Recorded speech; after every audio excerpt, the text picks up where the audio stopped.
Alors, on va voir comment on calcule une probabilité avec la loi normale centrée. Pour ça, il faut toujours avoir sa page 20 à côté de soi. Alors, la page 20, c'est la page avec le tableau de nombres, la BAC, qui va nous donner les probabilités. Donc, on va un petit peu voir comment ce tableau fonctionne et surtout comment on peut calculer les probabilités avec ça. Donc d'abord, on remarque ici qu'il est dit que cette table, c'est pour les probabilités x plus grand que. Donc, on va le noter. C'est donc pour les probabilités x plus grand que. Ce qui veut dire que cette table va me donner les résultats des probabilités quand je veux quelque chose de plus grand que un nombre. Par exemple, quelle est la probabilité que ma variable aléatoire soit plus grande que 2,47. Alors, comment est-ce qu'on va faire pour savoir ça? Donc, ça veut dire qu'en gros, si je regarde ma loi normale, 2,47, je suis ici. Donc, je suis en train de me demander quelle est la probabilité pour que la variable aléatoire soit plus grande que 2,47. Donc, c'est la surface ici, la surface de cette petite partie ici. Alors la surface, je peux la calculer avec les intégrales ou avec la table, donc tout l'intérêt de la table. Alors, comment est-ce qu'on va pouvoir voir ça? La table, ici, elle me donne le début du nombre que je cherche, et là, c'est la deuxième décimale. Donc 2,47, je regarde 2,4, et puis il me manque le 7, 2,47, et donc ça va me faire 0,007. Donc la probabilité que x soit plus grand que 2,47, ça fait 0,07. Vous aurez toujours un résultat qui est positif et qui est plus petit que 1, puisqu'une probabilité, ça va être un pourcentage de la population. Donc par exemple ici, je ne sais pas moi, ça représentait quelle est la variable? Ça peut être le prix d'un paquet de chocolat, par exemple. Bon, quelle est la probabilité que le prix du paquet de chocolat soit plus grand que 2,47? Dans cette loi normale-ci, elle n'est que de 0,7%. Donc je ne saurais pas avoir quelque chose de négatif, je ne saurais pas avoir quelque chose de plus grand que 100%. Alors, ici, on va trouver ce nombre 2,47 à l'aide de calculs. Il se pourrait que dans les calculs, je cherche en fait la probabilité que x soit plus petit que 0,74 par exemple. Donc plus petit que 0,74, 0,74 c'est ici. Donc je suis en train de chercher ceci. Quelle est la probabilité que mon paquet de chocolat le prix soit plus petit que 0,74? Alors, ça veut dire que je ne peux pas utiliser ma table directement, puisque ma table, elle me donne ce qui est plus grand que. D'accord? Par contre, je sais que tous les chocolats que je connais, que je regarde, sont dans cette courbe. Ils y sont tous. Et cette courbe, je connais sa surface. Je sais combien elle vaut. Il y a 100% des chocolats qui sont dans cette courbe. Donc si je veux cette partie rouge, je vais en fait prendre tout le verre en entier et je vais enlever cette partie-ci. Et cette partie-ci, c'est bien plus grand que. Donc ce qui veut dire que pour calculer cette probabilité, il va falloir que je fasse 1 moins la probabilité que x soit plus grand que 0,74. Alors, qu'est-ce que ça va me donner ceci? 1. La probabilité que x soit plus grande que 0,74, 0,7, 0,74, ça fait 0,23. Moins 0,23, ça me donne 0,77. Il y a 77% des chocolats qui ont un prix qui est inférieur à 0,74 cents. Alors, ça n'a pas vraiment d'intérêt ce que je raconte là, parce que ici, ça voudrait dire que vous auriez des prix de chocolat qui sont négatifs.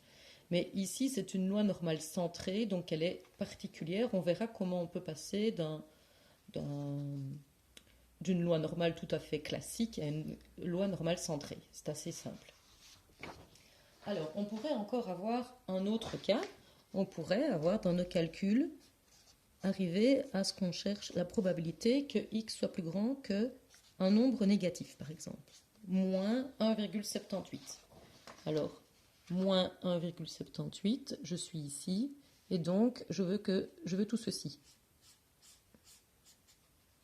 Alors, comment est-ce qu'on va trouver tout ceci? De nouveau, il va falloir qu'on retombe sur quelque chose de plus grand que. Alors, cette distribution normale est complètement symétrique, ce qui veut dire que cette petite partie qui nous manque ici pour compléter toute la cloche, c'est la même que la petite partie qui est ici, puisque c'est symétrique. Et donc, vous avez bien capté ce qu'on allait faire, ce qui veut dire que ma probabilité, ça va être toute la cloche, moins cette partie-ci, puisque cette partie-ci, c'est la même que celle-là.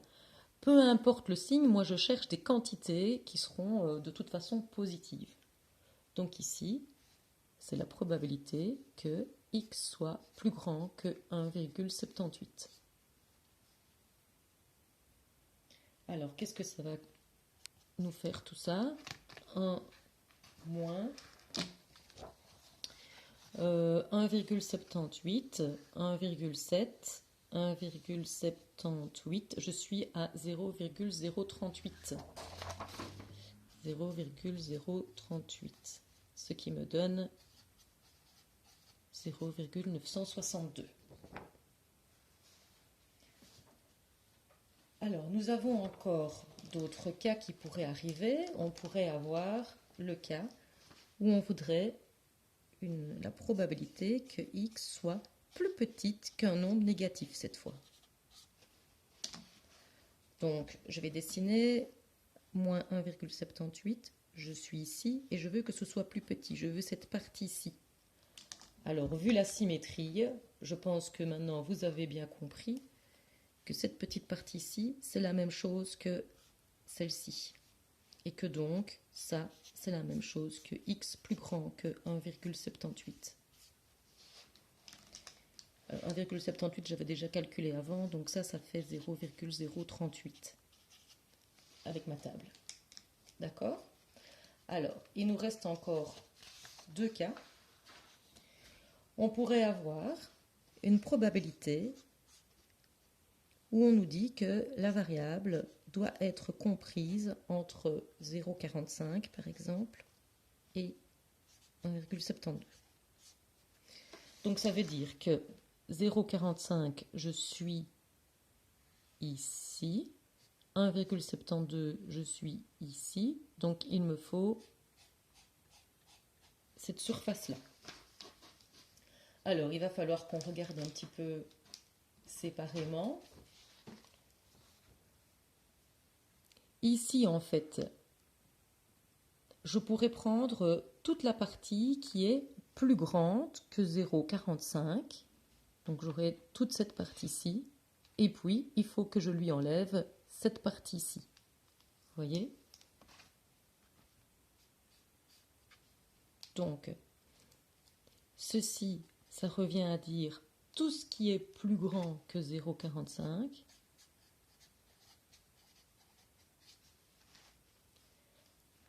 Et puis, il faut que j'enlève, donc ici j'aurai toute cette partie complète, mais elle n'est pas complète, puisqu'il faut que j'enlève cette partie-ci, donc moins la probabilité que x soit plus grande que 1,72.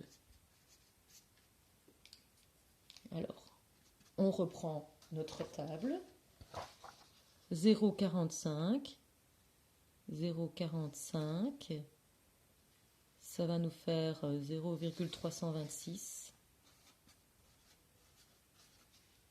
moins 1,72. 1,72, je suis à 0,043. Et donc ça me fait 0,283. Et enfin, encore un cas. Alors, quand vous avez des probabilités qui sont entre deux nombres, le mieux c'est quand même de faire un dessin pour voir ce qu'il faut enlever à quoi. Les autres, vous pouvez, ma foi, les apprendre par cœur. Quand vous avez la probabilité que x soit plus petit qu'un négatif, ça va faire la probabilité que x soit plus grand, etc. Ça, vous pouvez apprendre par cœur. Mais quand c'est coincé comme ça, c'est toujours un peu difficile. On risque de ne plus s'y retrouver. Alors, si par exemple je demandais ceci. Donc la probabilité que x soit entre un nombre négatif et un nombre positif, moins 1,3, je suis ici, 0,72, je suis ici. Il me faut donc tout ceci. Alors, pour avoir tout ceci, je peux choisir de prendre tout ce qui est plus grand que moins 1. Donc c'est x plus grand que moins 1,3. Et puis je vais devoir lui enlever cette partie-ci.